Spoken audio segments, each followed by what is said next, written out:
finding Jesus. Hindi ibig sabihin nawawala ang Panginoong Jesus. Kundi sa panahon ngayon, marami nagsiselebrate ng Christmas or nagsiselebrate ng celebration na kagaya nito, pero si Jesus wala. Amen? Sa panahon ngayon, yes, tayo mismo sa church, meron tayong mga games, sinisisikap natin na kung saan ay,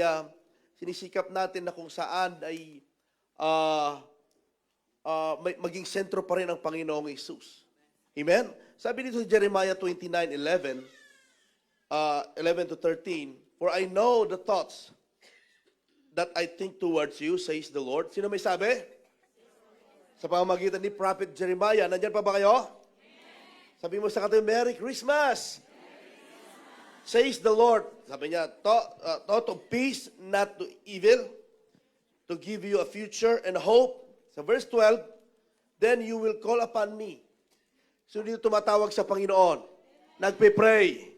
Nakikipag-usap. Alam ko, amen lang ng amen, ano? Okay. And go and pray to me, and I will listen to you.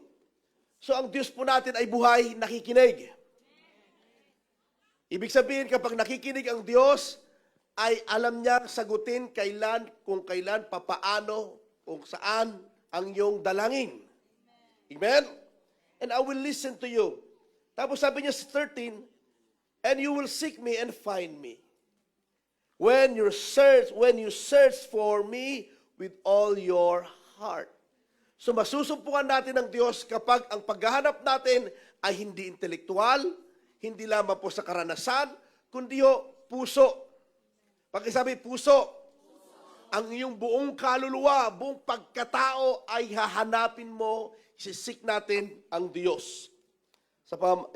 Dito po sa Matthew chapter 2, basahin ko po ito, palitan po tayo. Okay lang ba sa inyo?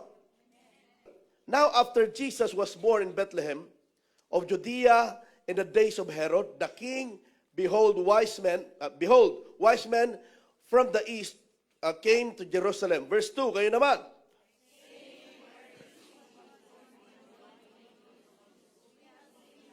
Yung iba hindi nagbabasa. Verse 3, "When Herod the king heard this, he was troubled, and all Jerusalem with him."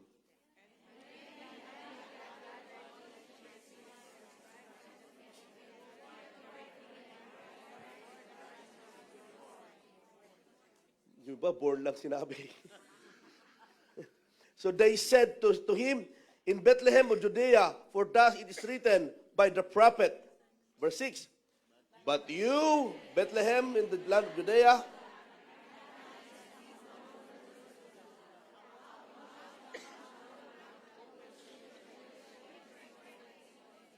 Then Herod, when he had secretly called the wise men, determined from them what time the star appeared."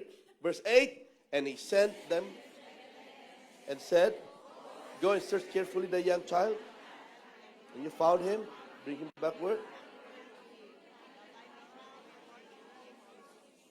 Verse 9, "When they heard the king, they departed, and behold, the star which they had seen in the east went before them, till it came and stood over where the young child was." Verse 10, "When they saw..."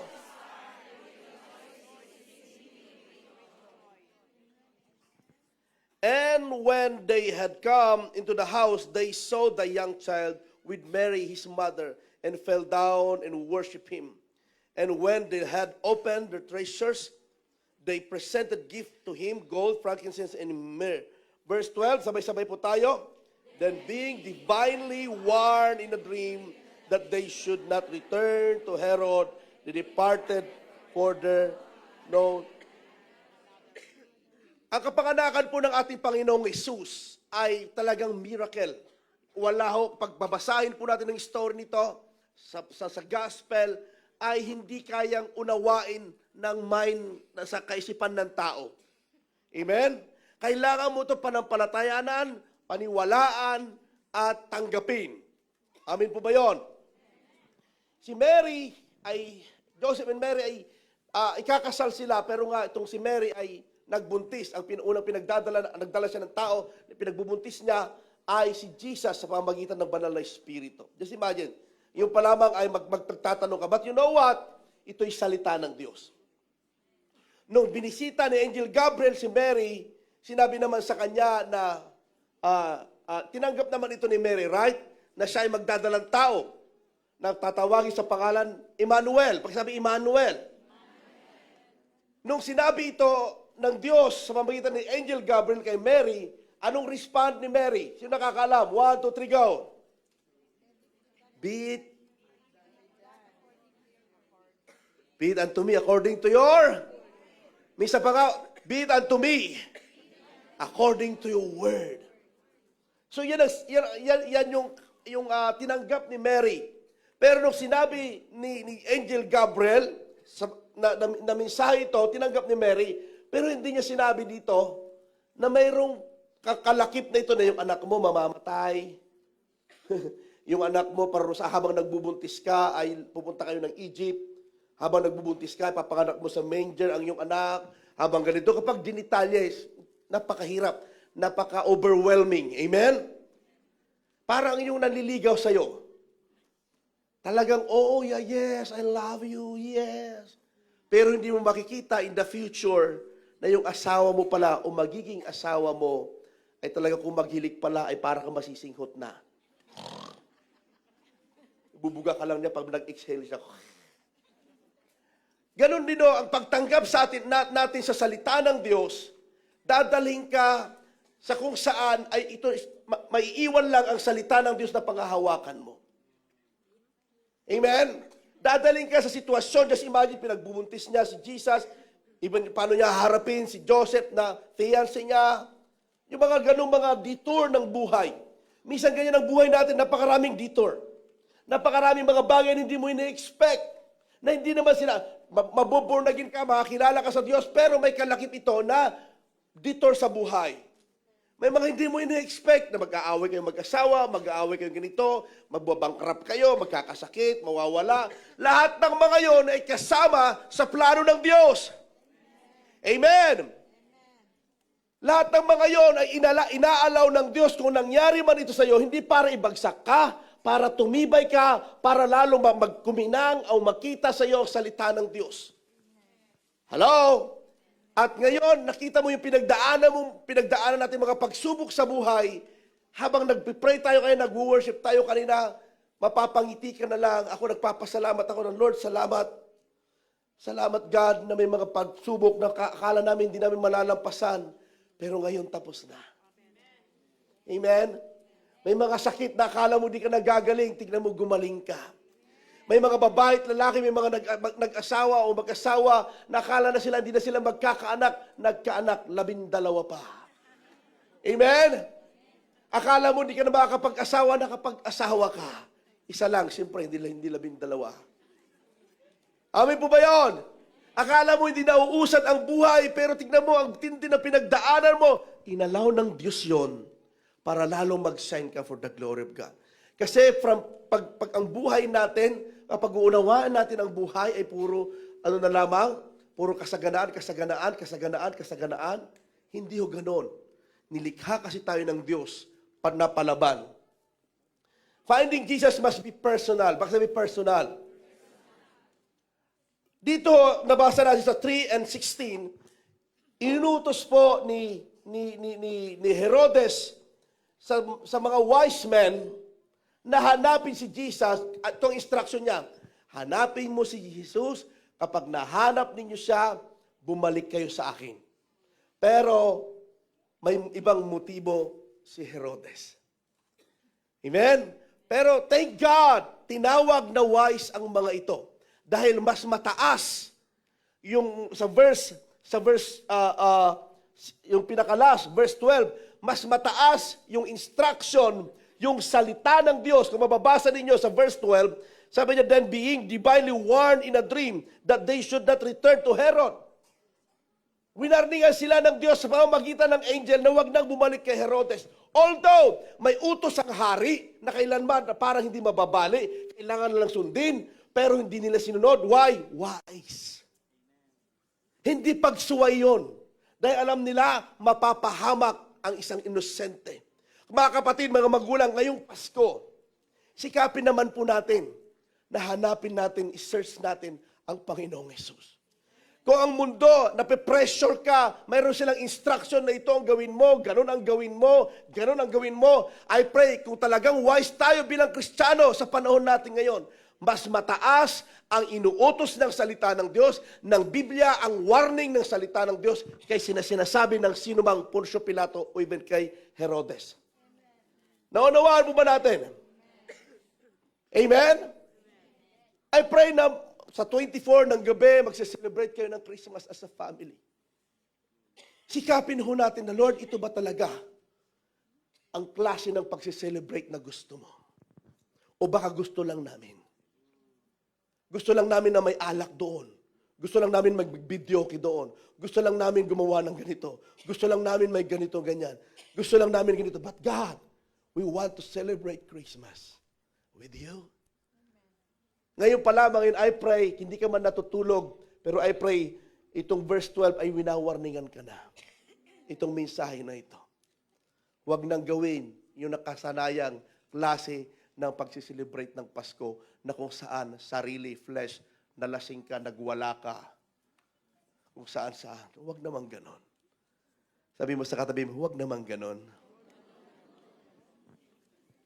Ulitin mo yung nasa likuran mo, huwag ganon. Wag.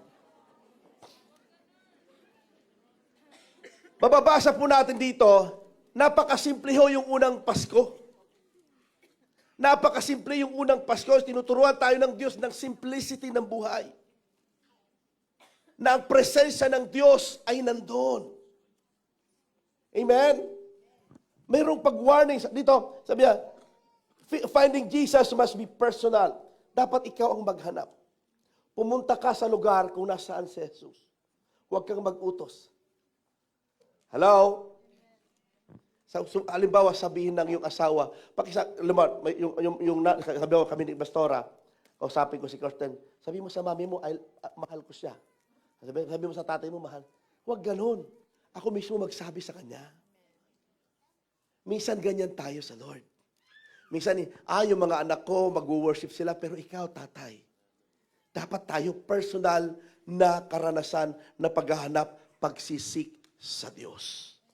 Sabihin mo sa katabi mo, kapatid, when it comes sa relationship kay Jesus, huwag kang mag-utos. Huwag kang mag-utos. Kung mag-utos, mautas ka.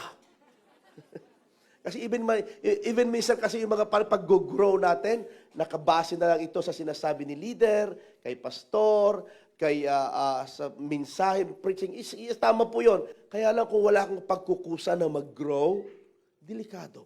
Paano kung walang leader? Paano kung walang mag-share ng gospel? Paano? Hindi mo nababasahin ang Biblia? Ngayong Pasko, siya sana ang maging sentro ng ating buhay, ng Kapaskuhang ito.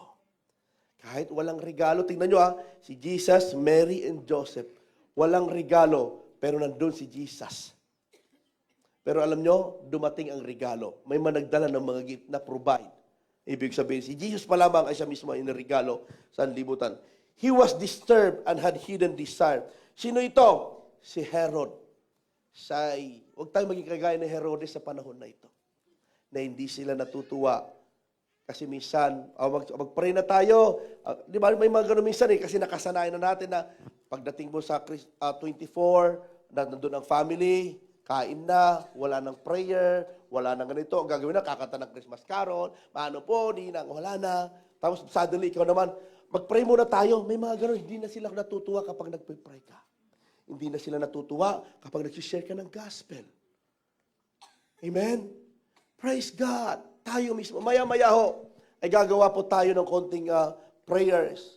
At kung nasa Pilipinas po ang inyong mga mahal sa buhay, i-allow ko po kayo, kung may signal po kayo, try to call them or find a video call. Mamaya mag-a-utter tayo ng prayer para sa ating mga family.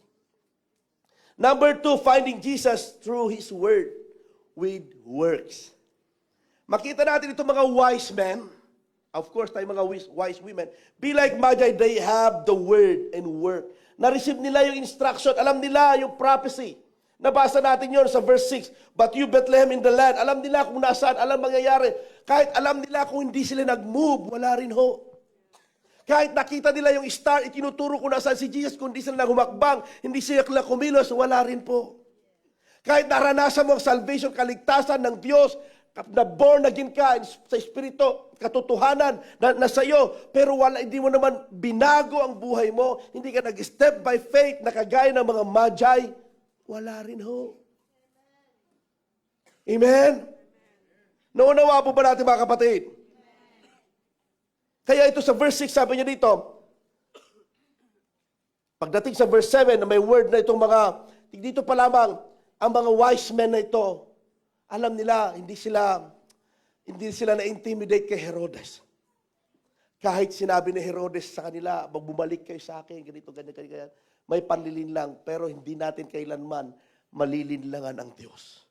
Kung si Herodes na nililinlang niya itong mga wise men, pero ang Diyos hindi nalinlang, hindi naunahan, bago mapahamak itong mga wise men at mapahamak si Jesus, that time ay winarningan nila na sila ng Diyos. Pero alam niyo po ba, pagbabasahin mo ang salita ng Diyos, ang kamatayan talaga ng ating Savior, ng ating Panginoong Hesus, ay sa cross. Amen? Hindi siya mamamatay the time na baby pa siya. Amen? Pero may mga tao kasi rin doon na inilagay kagaya kasama ng mga wise men para si Jesus ay mag-grow, mag-mature. Ganon din ho tayo sa ating pananampalataya kay Kristo. When they saw the sign, they were overjoyed. May respond, may pagtugon. Nung nakita nila yung sign, nakita nila yung star, masaya na sila. Amen?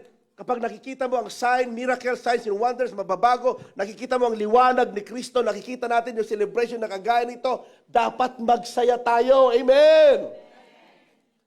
Maging masaya, limutin mo muna, bitawan mo muna yung mga galit, yung mga pagpapaligsahan, kung ano mga bagay na yan. Huwag nating hayaan o bantayan natin ang ating mga emosyon, ang ating mga buhay, na huwag mapasukan ng inggit. Baka mamaya mayroong exchange gift sa iyong life group. Mamaya nakalimutan ka, hindi ka nakatanggap ng gift, nagtampo ka na, galit ka na, delikado, nawala, hindi na ang Pasko ay sumabit. Naging Pasko na ay sumabit, hindi sumapit. Tatawagan ka, hindi ka na tumikibo. Pasko lang, wala akong regalo. Kapatid, may mangyayari man na gano'n, pwede namang i-adjust mo na. Amen? Mag-adjust tayo. When they saw the child, they worship Him by giving. So, ang pagsamba, when they saw the child, nakita ngayon ng mga wise men, hindi lang, ay, bata, may pagsamba. May pagmamalasakit, may pag-honor sa Diyos. Hallelujah.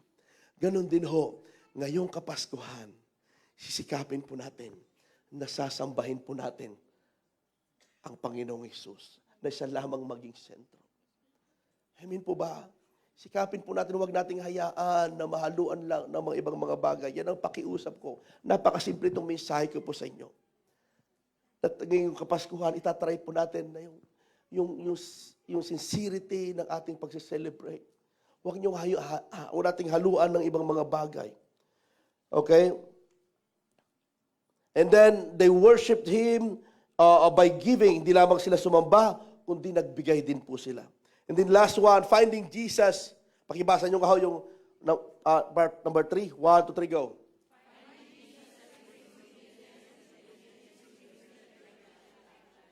I think isa na tinawag ang mga wise men dahil sa pag-obey nila. Kagaya na sinabi ko kanina, bagamat mayroong utos ng hari na babalik sila, hindi sila bumalik. Pero mas mataas ang utos ng Diyos. Bagamat mayroon tayong nakasanayan na gagawing pagpasko. Pero minsan, kailangan mong hindi gawin ito. Masunod mo lang ang Panginoong Hesus.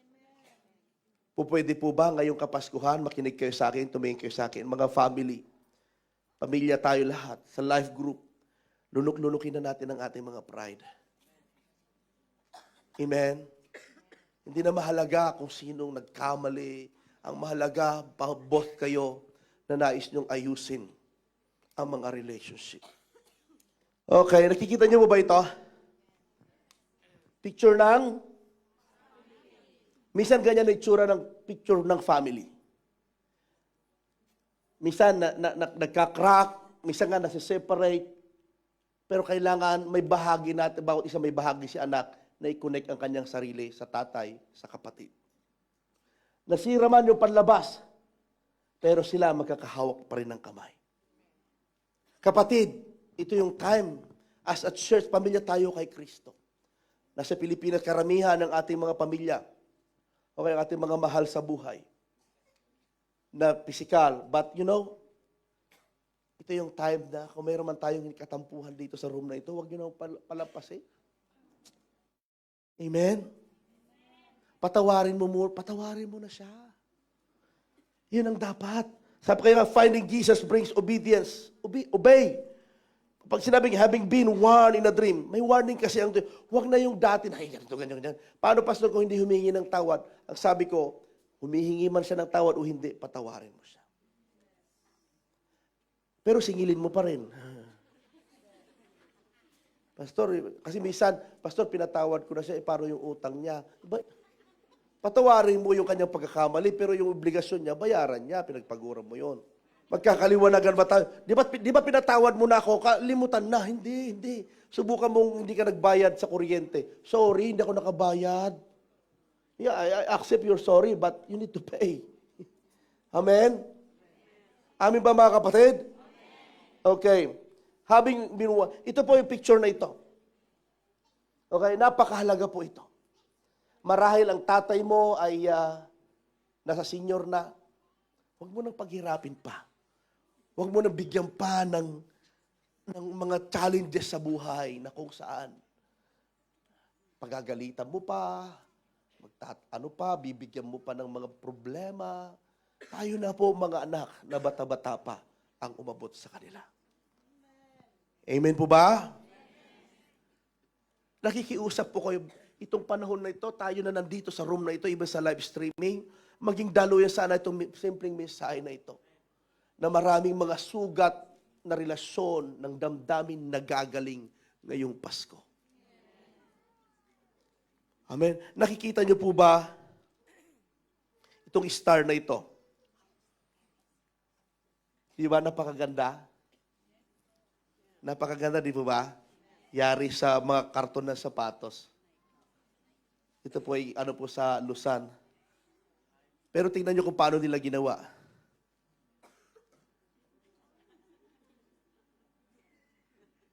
Minsan ganyan ang family. Inaayos natin ito. Pero sa totoo lang, marami tayong mga scotch tape na dapat para manatili yon, para mag-ugnay-ugnay pa rin tayo. Hindi perfect. Hindi pakitang tao yon. Lahat po tayo. Kaming pamilya, yes, naglilingkod kami sa Panginoon, pero may mga fights din kami as family na hindi nyo alam na kailangan naming ayusin ang bawat isa. Amen? Kaya napakahalaga. Itong sinabi ko na, yung introduction ko na sa aking preaching, nung pinangako, nung sinabi ni Angel Gabriel na Emmanuel, ang pangalan mo sa anak mo, sabi niya kay Mary, hindi niya sinabi na ganito ang mangyayari yung buong picture. Kung siguro, ako lang naman kung sinabi ni Gabriel, kapag pinagbubuntis mo yan, sasakay ka ng kamelyo, lilipat kayo ng doon ka maglilihi, doon ka ipagsasarado kayo ng mga pinto, at saka yung anak mong palalakin, pahihirapan, ipapako sa cross, ganito, ganyan. Siguro magdadalawang isip ka rin. Pero thank God, be it unto me, according to your word. Nag-say yes siya. Kulang man ang kanyang pangunawa, pero nag-say yes sa Panginoon. Ano mang detour ng buhay nila ni Joseph para isang pribilehiyo para palakihin nila si Jesus, ay ginawa nila ito. Kapatid, may mga hindi man pagkakaunawaan nangyari na. May mga sitwasyon man na nag-abroad ka, na iwan ng malilit yung mga bata, nagkamali si tatay, nagkamali si nanay, o nagkamali yung anak, mas mahalaga po ang relasyon para mag-ugnay-ugnay. Ang nakikita, display ito, yung harap, pero mahalaga rin ho yung nasa likod na kung saan mayroong nag-hold. Amen? Subukan mong ilagay sa harap yung mga pangit na mga hindi ma-appreciate. Pero halain mo, yung mga pangit na nakaraan na nangyayari, kung alam mo nating ipanghawakan ito, yan ang gagamitin ng Lord para mag-hold, para tumibay ang family. Lord, sa oras na ito, nandito kami, O God, na isik ka personally. Ayaw namin, Lord, na kagaya ni Herodes, Lord, na ipapaubayo namin sa iba ang aming relationship sa iyo. Lord, sa oras na ito, hayaan mo, Lord, na gumaling na ang mga relationship. Dahil, Lord, binigyan mo kami ng halimbawa ng family. Na gaano man katindi ng pagsubok ng pagdadaanan, pero pagkasama ka, malalampasan namin ito. Oh, hallelujah, God. Tulungan mo kami, O Diyos, na maging kagaya ng mga wise men, na kapag kami narinig ang warning mo, magpapanibagong direksyon na kami. Ayusin na namin, nakita namin na mali yung ginagawa namin, yung direksyon kapahamakan. Ayusin na namin. Church, ang simpleng pagsunod po ninyo ay pwedeng magligtas sa mga inosenteng mga mahal natin sa buhay. O mga tao sa paligid natin. Yung simpleng pagsunod ng mga wise men, hindi nasaktan ang Panginoong Hesus sa panahon na yun. Kailangan natin minsan mag-say no. O alam natin, ikakapahamak mo, ikakapahamak ng iba. Hindi lang puro yes. Hallelujah, God. Pwede po ba magsama-sama ulit yung mga family? Kung wala kayong pamilya, pumunta kayo sa life group po ninyo. Kantahin natin yung yung last song, mag-chase tayo ng song, yung Holy Forever, pero yung last song kanina. Sige ho. Saglit lamang po ito.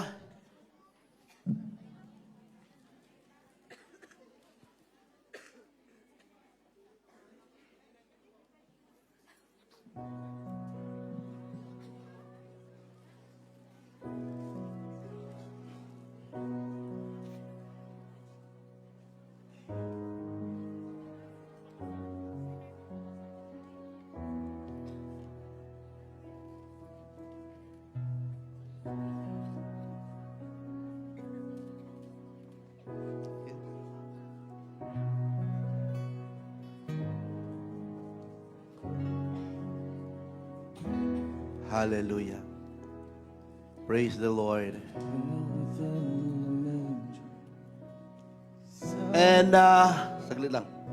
Yung kanina, yung Magi, paano kayo magpipray together kung isang linya po kayo? Na maganda sana makapag kayo. Okay? Yung Magi, laking tulong para matagpuan nila si Jesus dahil sa star, dahil sa ilaw. Sa dinami-dami ng star na yon, merong isang star talaga na kung saan ginamit ng Diyos. And I pray ang church na ito maging spiritual na star, or tayo po habang magpipray tayo para lalo tayong madala yung iba kay Kristo. Okay lang po ba? Kunin nyo ang inyong mga handy. I-on ninyo ang inyong lights. Ang lights ng inyong cellphone. Huwag nyo munang papatayin yung ilaw kasi nila mahanap yung handy nila. Kunin nyo muna i-on nyo yung light. Kasi instead na mag-candle light sana tayo, kaya lang hindi po pwede dito.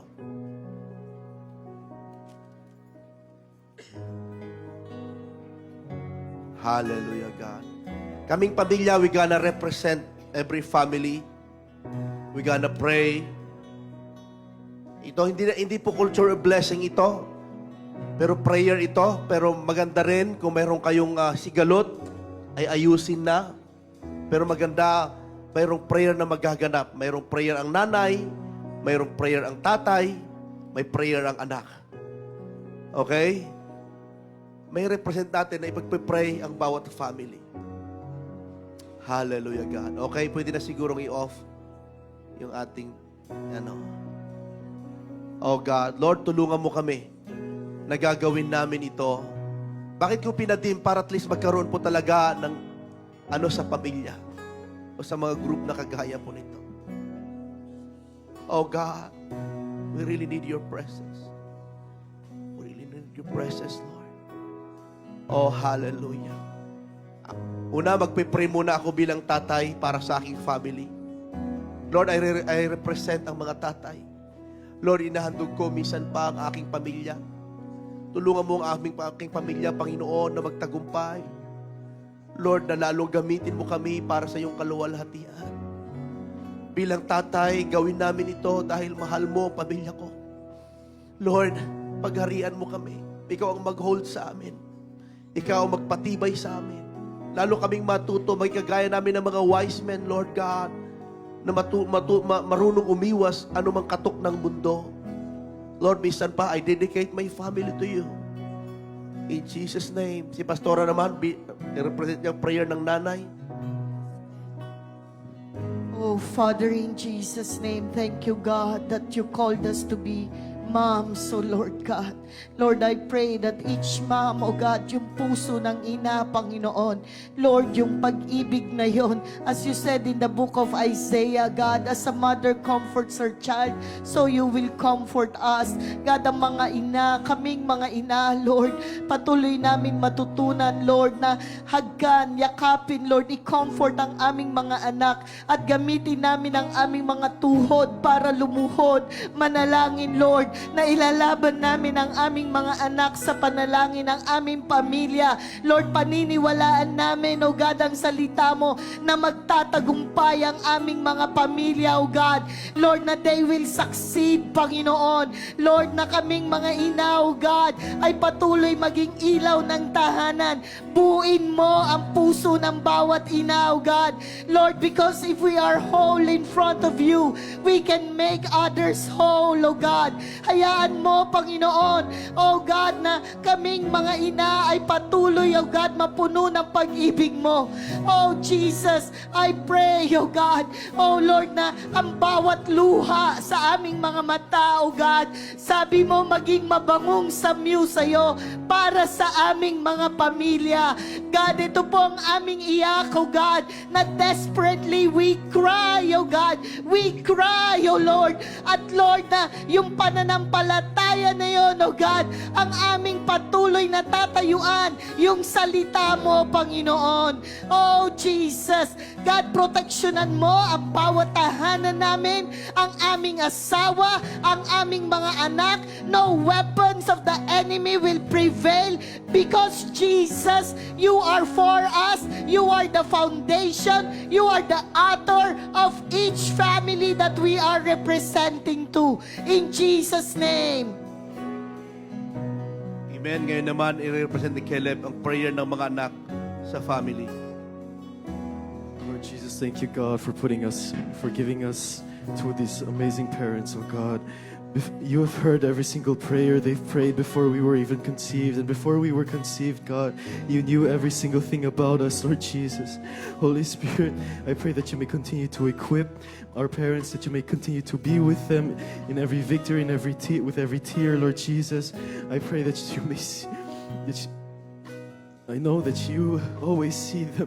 You always see what they're going through, and you always are using them to lead us, oh God. Lord God, I pray that whatever may be hindering us from being obedient, Lord Jesus, I pray that we may be faithful and that we may have faith to you and our parents, Lord Jesus, that we may believe that you have something better planned for us, Lord Jesus, that we may not need to know everything to follow you, to follow our parents, to obey our parents, but that we may have enough faith to just be and stay here, Lord God. Thank you, Jesus, for our family. Thank you, God, for being with us throughout these times, oh God. Thank you, God, for still giving us this relationship that we have between our mother and our father, Lord Jesus. I pray that you may continue to bless this relationship, that this relationship may be as stronger than anything else, Lord Jesus. That you may never separate us, that you may never, that anything that the devil has planned to destroy us, to separate us, Lord God, that you will be our shield, that you will be our protector, oh God, through every season, Lord Jesus. Thank you, God, for this amazing family. Thank you, God, for this amazing privilege to be a son or to be a daughter, Lord Jesus. Thank you, God, for giving us an amazing father and an amazing mother, Lord Jesus. Thank you, God. In Jesus' name we pray. Amen. Sige lang po, mag-take time kayo to pray for your life group, church. Oh, hallelujah, God.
Within the manger, the Son of God arrived.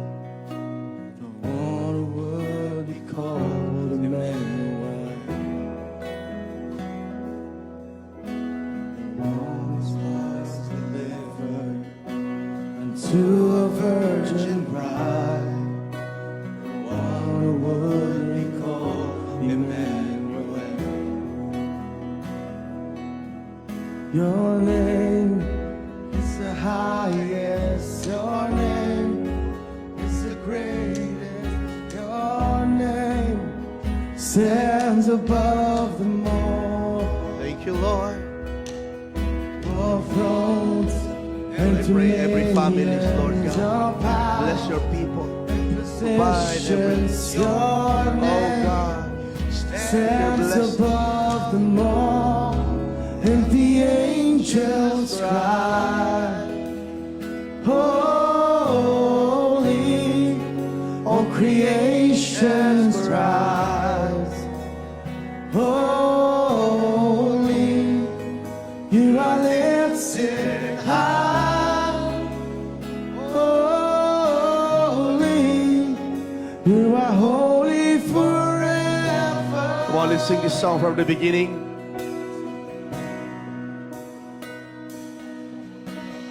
Held within the manger, the Son of God arrived, the one who would be called Emmanuel. The promise was delivered to a virgin bride, the one who would be called Emmanuel. Lord, we honor you. Your name is the highest, your name is the greatest, your name stands above them all. All thrones and dominions, all powers and positions, your name stands above them all, and the angels cry, on, sing it. Hawak-hawak tayo ng kamay. Hawakan yung mga kamay mga kapatid natin. Holy, You are lifted high. Holy, holy forever.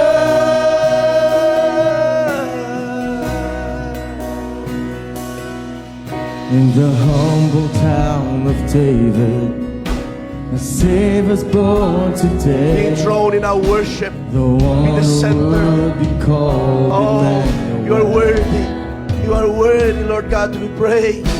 Behold the host of heaven, the holy name, the one who would be called Come on, let's declare Emmanuel. His name. The Messiah, God is with us now, and the angels cry,